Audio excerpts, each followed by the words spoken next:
Hi എല്ലാവർക്കും നമസ്കാരം. എന്തുണ്ട് വിശേഷമൊക്കെ? ഇന്നത്തെ എൻ്റെ വീഡിയോ നമ്മുടെ വളരെ ഫേമസ് ആയ കുഴലപ്പം എങ്ങനെയാണ് ഉണ്ടാക്കുന്നതെന്ന് ഞാൻ കാണിച്ചു തരുന്നത്. അത് ആക്ച്വലി പറഞ്ഞു കഴിഞ്ഞാൽ ഇത്തിരി പാടാന്നൊക്കെയാണ് എല്ലാവരുടെയും വിചാരം ഇത് ഉണ്ടാക്കാനായിട്ട്. നമ്മൾ നാട്ടിൽ നിന്നൊക്കെ പൊതിഞ്ഞ് കെട്ടി കൊണ്ടുവരും. വീട്ടിൽ വന്ന് പെട്ടി തുറന്ന് നോക്കുമ്പോഴത്തേക്ക് ഇതെല്ലാം പൊട്ടിപ്പൊളിഞ്ഞിരിപ്പുണ്ടായിരിക്കും. അപ്പോൾ ഇനി നമുക്ക് ഇതുണ്ടാക്കാനായിട്ട് പഠിക്കുകയാണെങ്കിൽ നാട്ടിൽ നിന്നൊന്നും ചുമന്ന് കെട്ടിക്കൊണ്ട് വരേണ്ട ആവശ്യമില്ല. നമുക്ക് തന്നെ ഉണ്ടാക്കാനുള്ളത് ഒരു കൊള്ളപ്പം കഴിക്കണം തോന്നുവാണെങ്കിൽ നമുക്കിത് വേഗം തന്നെ വീട്ടിലുണ്ടാക്കിയെടുക്കാം. അത്ര ഈസിയാണിത് ഉണ്ടാക്കാനായിട്ട്.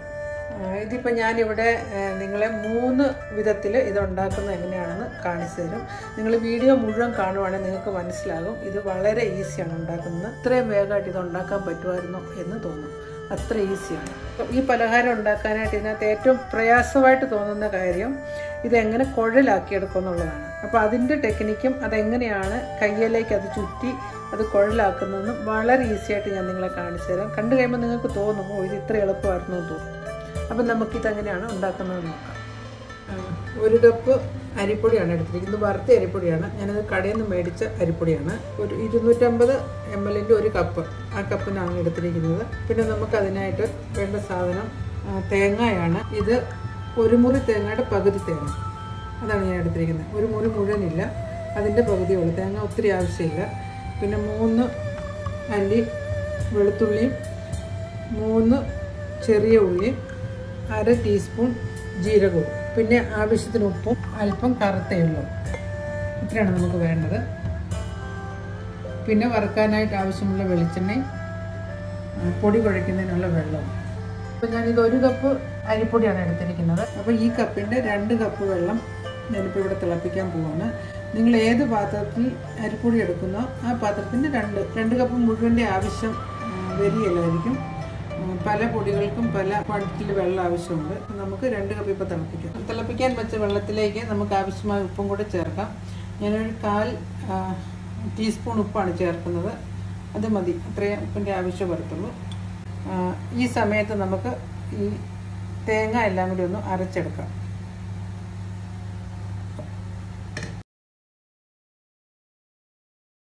ഒട്ടും വെള്ളം ഒഴിക്കാതെ വേണം അരയ്ക്കാനായിട്ട്. ഒത്തിരി നന്നായിട്ടൊന്നും അരയണ്ട. തേങ്ങ ഇപ്പോൾ അരഞ്ഞിട്ടുണ്ട്. ഇത്ര അരച്ചാൽ മതി. ഇനി നമുക്കിത് ഈ പൊടിയിലേക്ക് ഇട്ടിട്ട് അതൊന്ന് ഇളക്കിയെടുക്കാം. ഇനി നമുക്ക് തിളച്ച വെള്ളം കൂടി ചേർത്ത് ഇത് കുഴച്ചെടുക്കണം. കുറേശ്ശെ വെള്ളം ഒഴിച്ച് കുഴയ്ക്കുക. എത്ര വെള്ളം ആവശ്യമുണ്ടോ അത്രയും മാത്രം ചേർക്കുക. നല്ല തിളച്ചതായതുകൊണ്ട് കൈ കൊണ്ട് കുഴയ്ക്കാൻ പറ്റിയില്ല.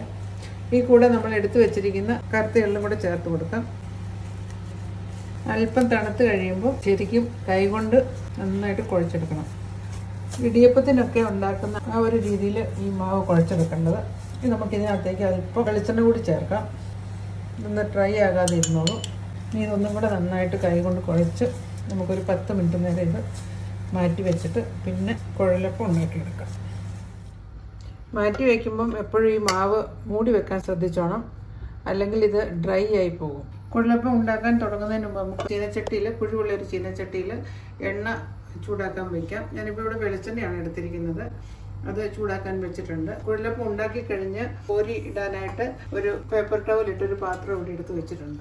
നമുക്കിനി ഇത് എങ്ങനെയാണ് ഉണ്ടാക്കിയെടുക്കുന്നത് നോക്കാം. ഞാൻ നിങ്ങളോട് 3 വിധത്തിൽ ഇതുണ്ടാക്കുന്നത് കാണിച്ചു തരാം. ആദ്യമായിട്ട് കൈപ്പത്തിൽ എങ്ങനെയാണ് ഈ മാവ് ഉണ്ടാക്കുന്നതെന്ന് കാണിക്കാം. നമ്മുടെ കുഴച്ച് വെച്ച മാവിൽ നിന്ന് നമുക്കൊരു ഇത്ര എടുക്കാം. ഇത്ര എടുത്തിട്ട് അല്പം എണ്ണ ഈ കൈവെള്ളയിലേക്ക് ഇങ്ങനെ പുരട്ടണം.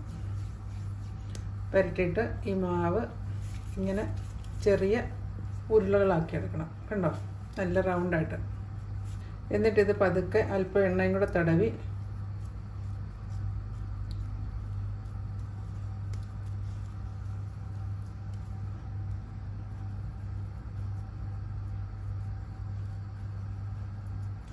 നല്ല കനം കുറച്ച് കൈവെള്ളയിൽ തന്നെ വെച്ചിങ്ങനെ പരത്തിയെടുക്കണം.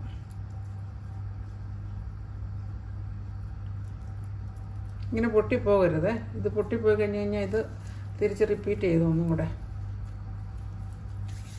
റൗണ്ട് എടുത്തത് ശരിയാകാഞ്ഞിട്ട് അങ്ങനെ വന്ന്.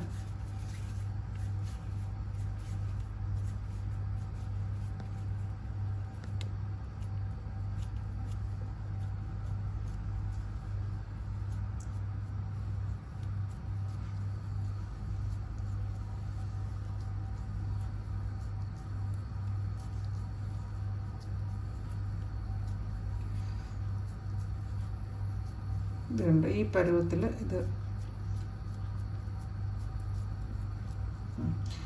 ഇങ്ങനെ എടുത്തിട്ട് ഇത് ഇങ്ങനെ കയ്യിലോട്ട് എടുത്തിട്ട് നമ്മുടെ ഈ വിരൽ ഫ്രണ്ട് ഈ ചൂണ്ടുവിരൽ ഫ്രണ്ടിലോട്ട് വെച്ച് ഇതിങ്ങനെ മടക്കണം. ഇത് ഇങ്ങനെ അങ്ങോട്ട് വെച്ച് പതുക്കെ ഒന്ന് ഞെക്കി കൊടുക്കുക. എന്നിട്ട് പതുക്കെ കൈ ഇങ്ങോട്ട് ഊരിയെടുത്ത് ഇതുണ്ടോ നമ്മുടെ. ഇനി ഇത് നമുക്ക് നേരിട്ട് എണ്ണ ചൂടായി കിടക്കുന്നതുകൊണ്ട് അങ്ങോട്ട് തന്നെ ഇടാം.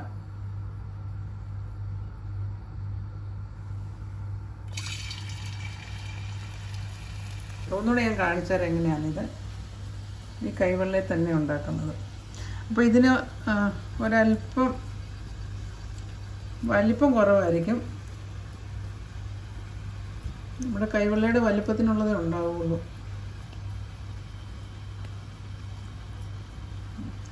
ഇങ്ങനെ എടുത്ത് ആയിക്കഴിഞ്ഞ് ഇങ്ങനെ എടുത്ത് ഈ വിരലിലേക്ക് ചുറ്റി ഇവിടെ ഇങ്ങോട്ട് മടക്കുക. ഇവിടുന്ന് ഇവിടെ ഇതും കൂടി അങ്ങോട്ട് മടക്കി ഇങ്ങനെ പ്രസ് ചെയ്യുക. ഉണ്ടോ? ഇനി നമുക്ക് എണ്ണയിലേക്ക് ഇടാം.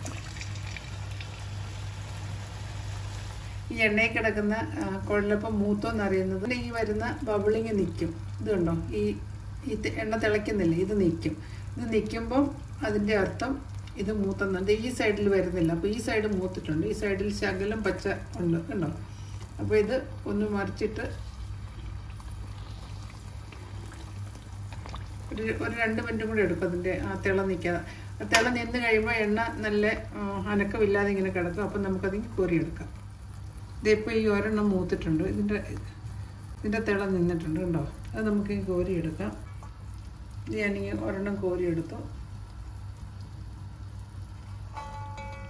അത് നമുക്ക് ഈ ടവലിലേക്കിടാം. അടുത്തത് ഏകദേശം ആയിട്ടുണ്ട്. ഇത് നമുക്കിങ്ങനെ എടുക്കാം.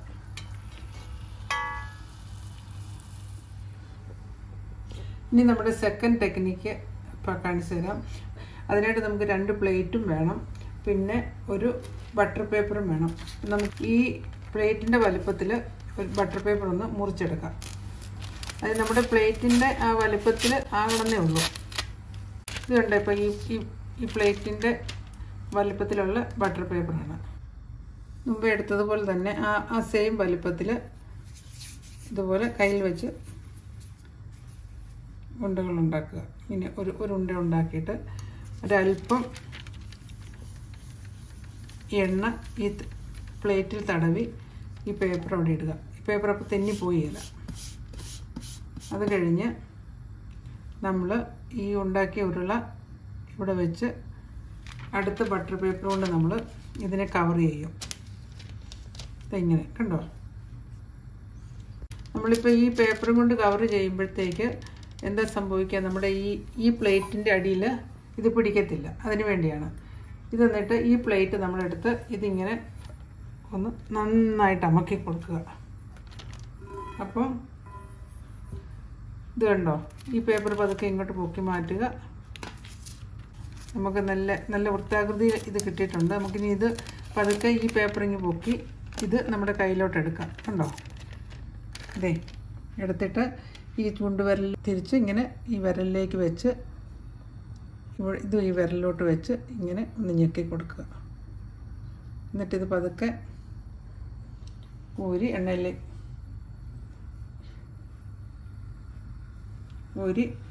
ചൂടായി കിടക്കുന്ന എണ്ണയിലേക്ക് ഇടുക. ഒന്നും കൂടെ ഞാൻ കാണിച്ചു തരാം. ഒരെണ്ണം കൂടെ. നമ്മൾ ഈ കൈവിരലിൽ ചുറ്റുന്നതിന് പകരം അതിന് വേറൊരു ടെക്നിക്കും കൂടെ ഉണ്ട്.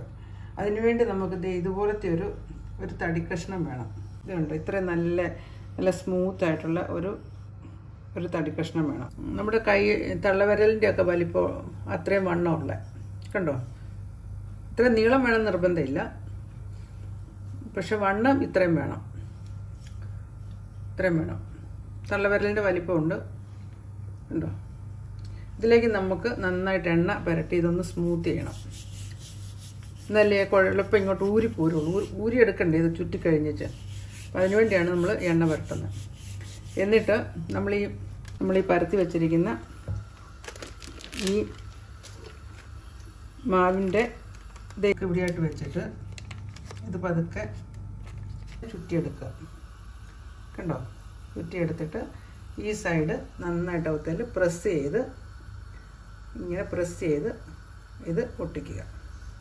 ഒട്ടിയിട്ട് പതുക്കെ ഇങ്ങനെയൊന്ന് പതുക്കെ ഇങ്ങനെ ഒന്ന് റൊട്ടേറ്റ് ചെയ്യുമ്പോൾ നമുക്കിതിങ്ങിട്ട് ഊരിയെടുക്കാൻ പറ്റും. കണ്ടോ?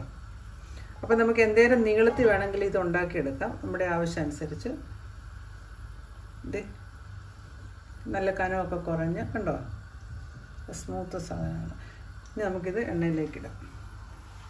ഇതിൻ്റെ ഒരു ബെനിഫിറ്റ് എന്നാന്ന് ചോദിച്ചാൽ നമുക്കിതിന് വലിയ ഈ സൈസ് അല്ലാതെ ഇതിലും വലുതുണ്ടാക്കിയെടുക്കണമെങ്കിലും നമുക്ക് ഉണ്ടാക്കാൻ പറ്റും.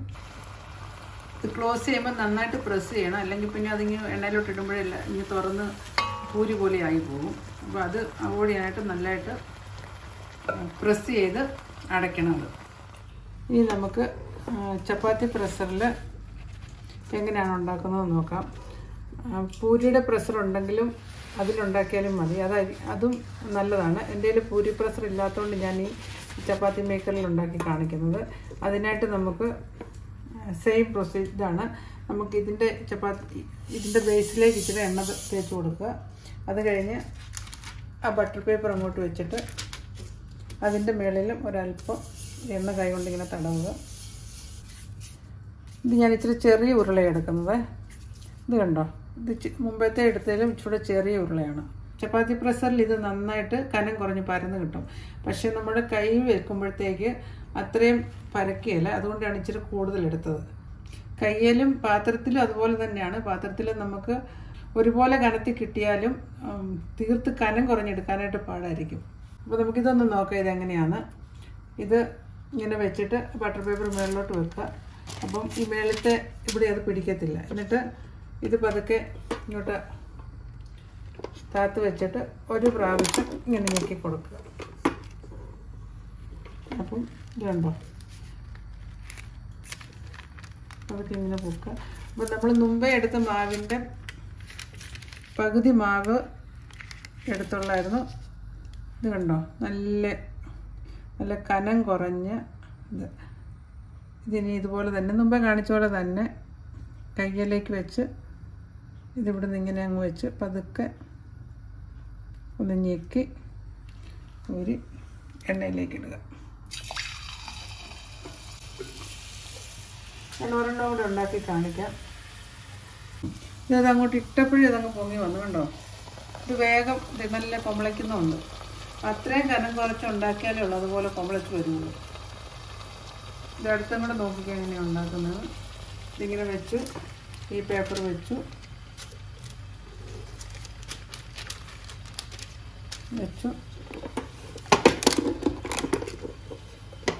കണ്ടോ.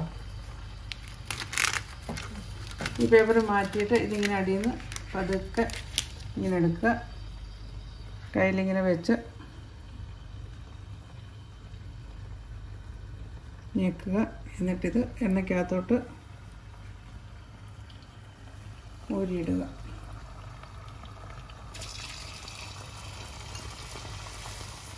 നമ്മൾ ഒരെണ്ണം ഉണ്ടാക്കി കഴിഞ്ഞ് അപ്പോഴേ തന്നെ ഇത് മൂത്ത് കഴിഞ്ഞു കണ്ടോ. നല്ല കനം കുറഞ്ഞായിരിക്കുന്നത്. അപ്പോൾ എനിക്ക് തോന്നുന്നു ചപ്പാത്തി പ്രസ്സറിൽ ഉണ്ടാക്കുവാണെങ്കിൽ നല്ല കൊമളച്ചൊക്കെ വന്ന് നല്ല സൂപ്പർ സാധനം കിട്ടുമെന്ന് തോന്നുന്നു. ഇനി ഞാൻ ബാക്കിയിരിക്കുന്ന മാവ് മുഴുവനും ഏതായാലും ചപ്പാത്തി പ്രസ്സറിൽ ഉണ്ടാക്കുന്നുള്ളൂ, കൈകൊണ്ടൊന്നും ഉണ്ടാക്കുന്നില്ല. അങ്ങനെ നമ്മുടെ രുചികരമായ കുഴലപ്പം ഇവിടെ റെഡി ആയിട്ടുണ്ട്. നമുക്കിതൊന്ന് കഴിച്ചു നോക്കാം എങ്ങനെയുണ്ടെന്നൊക്കെ. ഉണ്ടോ, നല്ല ലെയറായിട്ട് നല്ല സൂപ്പർ സാധനമാണ്. നമുക്കൊന്ന് അല്പം ഒന്ന് ടേസ്റ്റ് ചെയ്ത് നോക്കാം.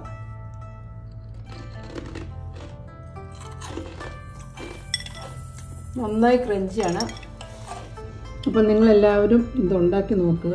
ഭയങ്കര ഈസിയാണ് ഉണ്ടാക്കാനായിട്ട്. ടെക്നിക്ക് പഠിച്ചു കഴിഞ്ഞ് കഴിഞ്ഞാൽ വളരെ ഈസിയാണ്. നമ്മൾ മേടിക്കുന്ന പൊടി കൊണ്ടാണ് ഉണ്ടാക്കുന്നതെങ്കിൽ അപ്പോൾ വളരെ എളുപ്പമാണ്. വീട്ടിലരി പൊടിച്ചാണെങ്കിൽ പിന്നെ അത് വറക്കുകയൊക്കെ ചെയ്യണം. പക്ഷേ കടയിൽ നിന്ന് മേടിക്കുന്ന പൊടി കൊണ്ട് ഉണ്ടാക്കുന്നതിന് ഒരു രുചിക്ക് ഒട്ടും കുറവില്ല. അതുകൊണ്ട് അങ്ങനെ തന്നെ ഉണ്ടാക്കാം. അപ്പോൾ എല്ലാവരും ഉണ്ടാക്കി നോക്കുക, എന്നിട്ട് അറിയിക്കുക എങ്ങനെയുണ്ടെന്ന്, ഫീഡ്ബാക്കുകൾ തരിക. എൻ്റെ ചാനൽ സബ്സ്ക്രൈബ് ചെയ്യുക. Thank you for watching my channel.